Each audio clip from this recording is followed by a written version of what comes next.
ایک بل جس کی وجہ سے بہت کنٹروورسی پیدا ہو گئی ہے، قومی اسمبلی سے پاس بھی ہو گیا. پیپلز پارٹی کہہ رہی ہے کہ بجٹ کی آڑ میں حکومت نے اس کو منظور کرا لیا، پھر پیپلز پارٹی نے ہی اسے سینٹ میں روکا، اور اس حوالے سے اب وہ کہہ رہے ہیں کہ اس لینگویج کے ساتھ یہ آگے نہیں جا سکتا، یہ آئین سے متصادم ہے. ایک ایک کر کے بات کرتے ہیں جو کنٹروورشل ہیں.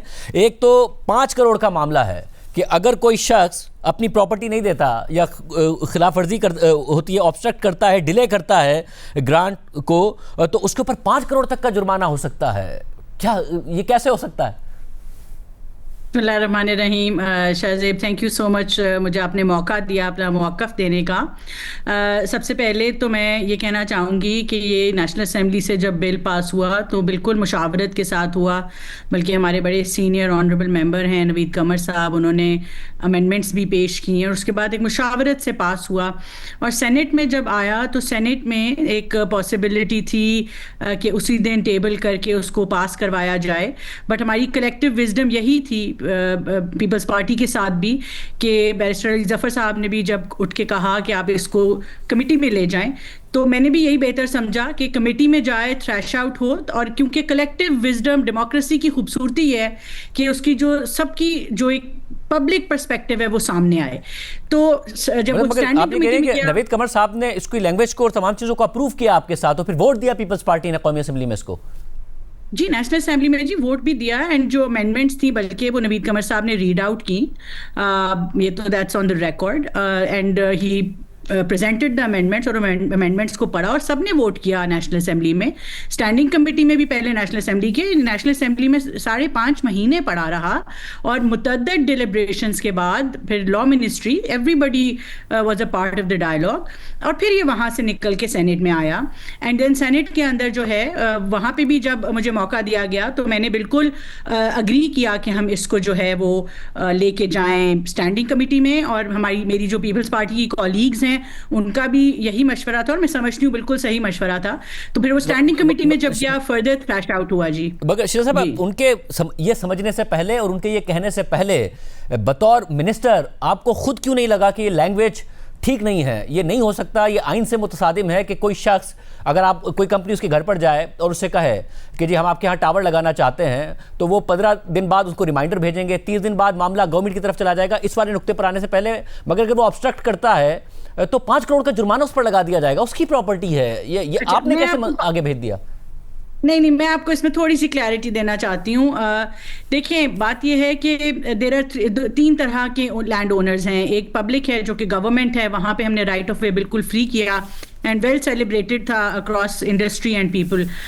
دوسرا جو ایک سیگمنٹ ہوتا ہے وہ ہم کہتے ہیں کہ کلیکٹیو پرائیویٹ اونرشپ ہوتی ہے، جس میں ہاؤسنگ سوسائٹیز آتی ہیں اور ان کے ساتھ ہم، اور اسی میں ڈی ایچ ایز آتے ہیں، کنٹونمنٹس آتے ہیں، عسکریز آتے ہیں، پرائیویٹ ہاؤسنگ سوسائٹیز آتی ہیں. تو ایک وہ والا سیگمنٹ ہے. اور تیسرا سیگمنٹ ہے جو کہ ایک انڈیویجول اونرشپ ہے، کسی کا گھر ہے یا ان کی پرائیویٹ پراپرٹی ہے چھوٹے لیول کی. اب یہ جو سارا معاملہ تھا، دا انٹینٹ از کہ ہم نے میں نے جب 2024 میں جب ہم نے آفس لیا تو ہم نے یہ نوٹس کیا کہ ٹوٹل 2% پاکستانی جو ہیں وہ اپنے گھر پہ وائی فائی استعمال کرتے ہیں، باقی سب موبائل براڈ بینڈ پہ تھے. اور یہ کوئی بہت بیسٹ پریکٹس نہیں ہے کسی بھی ترقی یافتہ یا ترقی کرتے ہوئے ملک کی. تو جب ہم نے اس میں روڈ بلاکس دیکھے تو سب سے بڑا روڈ بلاک جو تھا وہ رائٹ آف وے تھا پبلک سیکٹر کا، اس کو ہم نے ریموو کیا.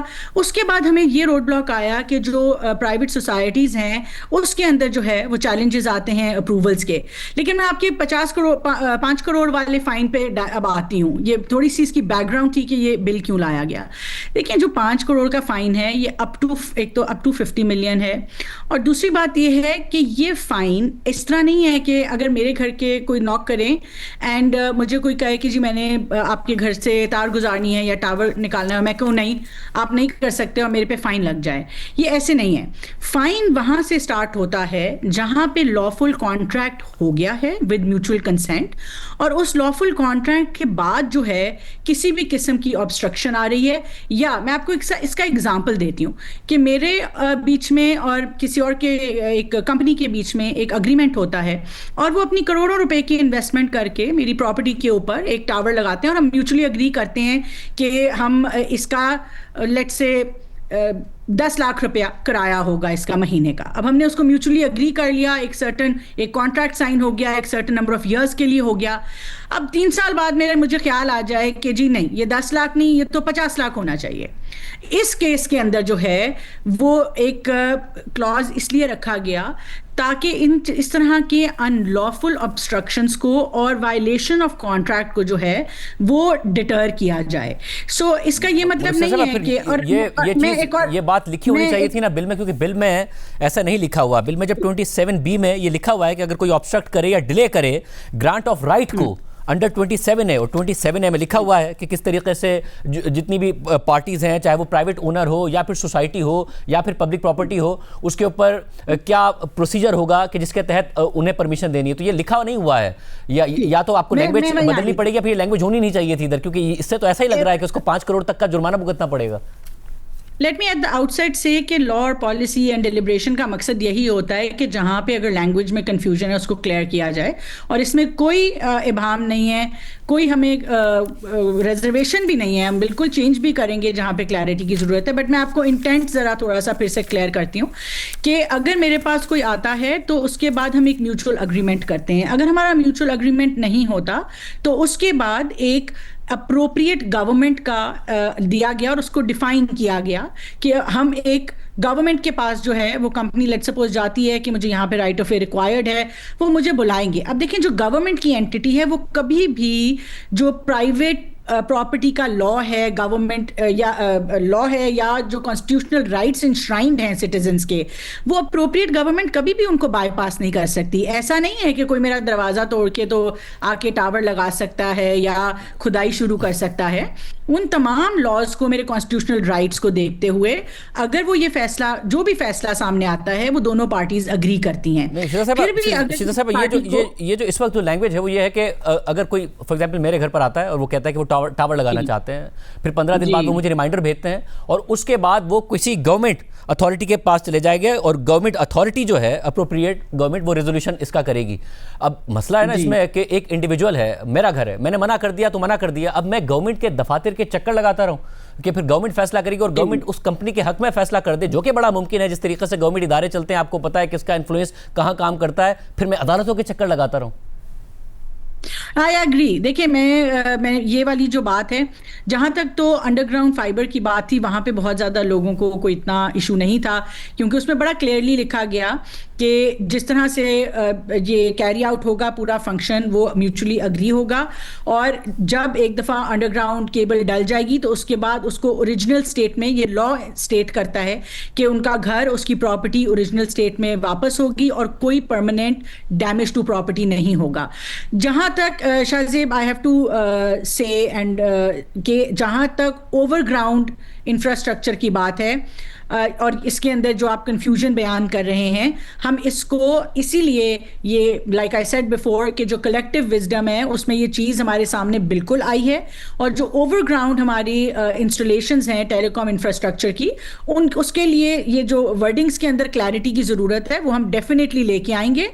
और ये आम बात है, यानी आप ये कह रहे हैं कि ज़ाहिर फाइबराइजेशन होनी चाहिए मुल्क में, टेलीकम्युनिकेशन की पेनिट्रेशन बेहतर हो, ज़रूर होना चाहिए, वाईफाई का नेटवर्क की एक्सेस लोगों को ज़्यादा बेहतर अंदाज में हो, ज़रूर होना चाहिए। उसके लिए अब जो होगा कंसेंसस के साथ होगा, जो डॉक्यूमेंट आएगा वो अवाम की बेहतरी के लिए, मुल्क की बेहतरी के लिए और कंसेंसस के साथ आएगा, जो भी इसकी लैंग्वेज में। एब्सोल्युटली, मतलब इससे ज़्यादा सही बात नहीं कर सकते। देखें, as minister of IT and telecom, मेरे ऊपर सबसे ज़्यादा जो मैं जिम्मेदारी अपने ऊपर समझती हूँ इस 24 करोड़ अवाम की, वो ये है कि हर शख्स के पास एक रिलायबल हाई स्पीड इंटरनेट होना चाहिए जो उसके लिए अफोर्डेबल हो। उसके लिए जब हमने एनालिसिस किया बॉटलनेक्स क्या थे, देखिए हमने सबसे पहले इसीलिए दुनिया का सबसे बड़ा स्पेक्ट्रम ऑक्शन किया 480 मेगाहर्ट्ज, क्योंकि हमें यह पता चला कि स्पेक्ट्रम की कंजेशन है। आप समझें कि 274 मेगाहर्ट्ज के ऊपर जब से ये टेलीकॉम का पूरा निज़ाम शुरू हुआ है, पाकिस्तान पिछले 30-40 साल से टोटल 274 मेगाहर्ट्ज पे था। हमने एक गो में 480 मेगाहर्ट्ज अवेलेबल करके इस कंजेशन को खत्म किया।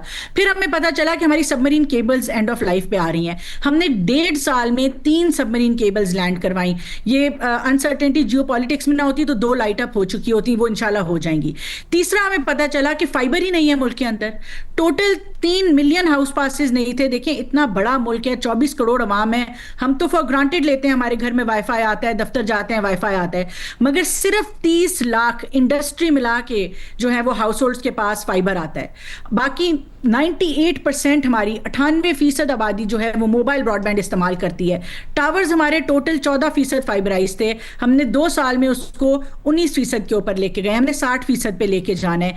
फिर उसके बॉटलनेक्स निकाले गए, उसके अंदर फिर ये राइट ऑफ वे के मसाइल सामने आए, प्राइवेट हाउसिंग सोसाइटीज के सामने आए। सो इंटेंट ये है कि हम फाइबराइजेशन कैसे बेहतर कर सकते हैं, रिलायबल इंटरनेट कैसे दे सकते हैं जो अफोर्डेबल हो, गांव-गांव बस्ती बस्ती हमारी ऑप्टिक फाइबर जानी चाहिए ताकि हमारी मोबाइल ब्रॉडबैंड के ऊपर रिलायबिलिटी कम हो और हमारे लोग अच्छा रिलायबल इंटरनेट इस्तेमाल करें। देखिए मेरा जेन्युइनली मानना है इवन एज अ सिटीजन कि आज अगर हम इंटरनेट प्रोवाइड कर देते हैं अपने बच्चों को और स्मार्ट डिवाइसेस दे देते हैं, दुनिया की कोई ताकत नहीं है जो हमारी इकोनॉमिक डेवलपमेंट रोक सके।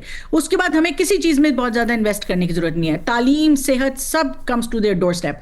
सो इंटेंट जो थी वो इस बिल की, इस लॉ की, वो पब्लिक गुड के लिए थी, to because we genuinely feel के इंटरनेट मतलब पब्लिक गुड के जो इंडिविजुअल के राइट्स हैं, चाहे आइन के तहत हो या कानून के तहत हो, वहां पे जो आई एग्री विद यू, जहां पे लैंग्वेज में डिस्क्रिपेंसी है, ग्रे एरिया है, where we feel and where the public representatives जो कि सेनेट के मेंबरान ने पॉइंट आउट किया, जहां पे हम सबको, and honestly speaking I am one of the public representatives and also a citizen, ये लॉ मेरे पे भी अप्लाई होना है। So I am very cognizant of the fact कि हम प्राइवेट इंडिविजुअल को कभी भी इस पोजिशन में नहीं लाना चाहते जहां पे वो अनड्यू जो है उसको कोर्ट जाना पड़े या किसी गवर्नमेंट ऑफिस जाना पड़े, घर पे बैठे बैठे उसके ऊपर ऐसी कोई चीज आए। एंड देयरफॉर आई से कि जहां पर भी वर्डिंग्स को बेहतर करने की जरूरत है, किसी अमेंडमेंट की जरूरत है, we are definitely going to bring that in. और हमने एक्सटर्नल थर्ड पार्टी जो है उसके साथ भी कंसल्टेशन पहले भी की थी और अब दोबारा इंशाल्लाह करेंगे। एंड जो बेस्ट पॉसिबल चीज जो है पब्लिक इंटरेस्ट में वो सामने आएगी, मेकिंग श्योर कि किसी को भी कोई अनड्यू जो है ना डैमेज हो, ना उनको कोई मसला किसी के लिए हम पैदा करें कभी भी। अर्शिदा फातिमा ख्वाजा साहिबा हमारे से ये कमिटमेंट दे रही हैं कि जो प्रॉब्लम्स नज़र आ रहे हैं, जो कि हाईलाइट किए गए हैं और सेनेट में भी हाईलाइट किए गए हैं और जो हमने सवाल भी उनके सामने रखे हैं, उन्हें एड्रेस किया जाएगा। ये बिल ऐसे ही नहीं पास होगा। और जो जुर्माने वाला मामला है उसके हवाले से भी उन्होंने बात की है। इसके अलावा जो इंडिविजुअल का राइट है, जो आइन देता है, जो कानून देता है कि उसे तंग भी ना किया जाए, उसकी प्रॉपर्टी है, उसका हक है, इस बात की भी पासदारी की जाएगी।